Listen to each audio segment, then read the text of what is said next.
Hey everybody, I'm just making this video to show you my long-haired tortoiseshell cat. And the reason I wanted to make this video is I noticed other people kind of showcasing their cats, and the videos tend to get a lot of views, obviously.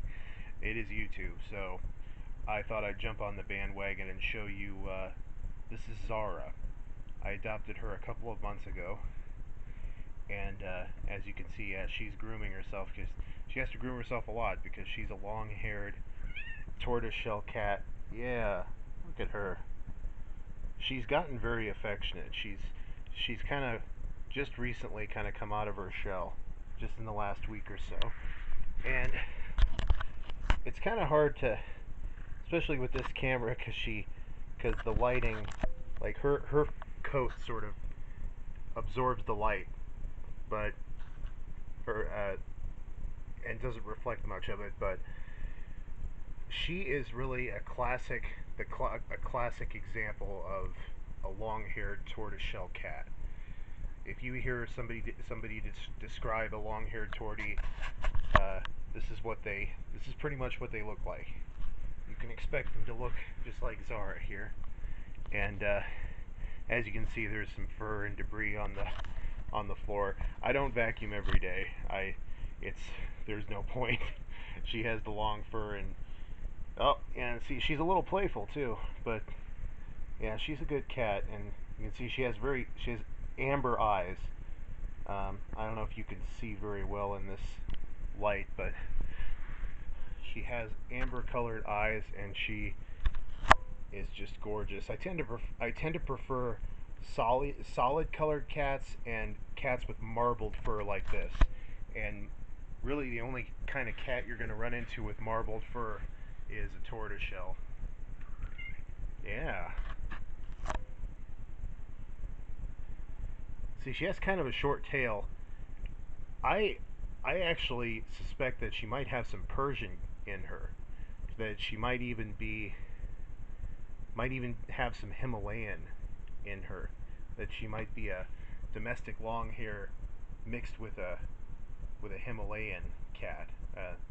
But the one thing that is definitely not up for argument is that she is a tortie, which is short for tortoiseshell. And tortoiseshell is not a type of breed; it's a fur pattern. It's a lot of people consider it a type of calico, because calico cats are tricolored. But the difference between uh, torties which are tricolored, all torties are tricolored, and calicos is that calicos are tricolored in patches, whereas tortoiseshell cats are they're tricolored in this kind of blended marbled pattern. See, she doesn't have distinct stripes, and she doesn't have distinct patches. It all just kind of blends together in this marbled way, and I really like that look. And you can see that she's kind of a Halloween cat. She's a mix of the darkest parts of her are black, and then that kind of turns to dark brown, which turns to kind of regular brown, which turns to kind of an orangish in some parts, which becomes kind of a caramel, and then barley, and then parts of her are almost white, but not quite. And that's another difference, is that calicos tend to have a lot of white, and tortoiseshells do not typically have much white. And there's actually a type of it is possible for a cat to be a tabby and a tortoiseshell, and those are called torbies. But Zara here is pretty much your quintessential long-haired tortoiseshell cat. Yeah, look at that. She really is a sweet cat. She's about 2 years old. When I adopted her from a shelter in a kind of small, isolated town, it was a tri-county vet slash shelter, and she'd been there for months, and I figured she was pretty much exactly the kind of cat I was looking for, and I gave her a good home. It felt good.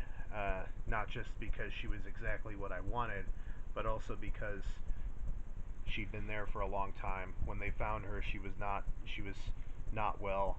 They found her in October, and of course it was getting cold out, and she had lost a lot of fur due to fleas and mange. She was very thin, but they nursed her back to health, and she's a healthy cat. I think that she's actually the kind of the pick of the litter, judging by how easily she can put on weight. When I adopted her, she was quite a bit heavier than this. She's curious. She's very curious. And that reminds me. Don't buy into the myths about torties having a certain personality. There's actually no evidence to show that a certain fur pattern denotes a certain personality. That's not accurate. There's a lot of anecdotal evidence, but there's really no scientific evidence, and I'm gonna trust the scientists on this one. She is a challenging cat, but that really has more to do with, I think, with her youth and her individual personality, and possibly her uh, nurture, like her experiences and things she's been through. So, but she's also a very affectionate cat. It took her a couple of months to come out of her shell, but she really has, and she'll climb on you and she'll sit beside you on the couch. She's not much of a lap cat, but I actually like that because once a cat sits on your lap, you're kind of stuck. She does get on, like, jump on your lap and sit for short periods of time, or lay down for short periods of time, but really no more than 5-10 minutes at a time. Really 5 minutes is kind of the maximum she'll do that. But she will sit beside you on the couch. But anyway, I just wanted to show you, and you can see she's pretty mobile. And I really hope this video turns out well. This is more, you see, this is kind of a top-down view. You just heard her meow there a little bit. Kitty! Look right into the camera. Look, so they can see your eyes. Yeah, there we go. You can see those eyes.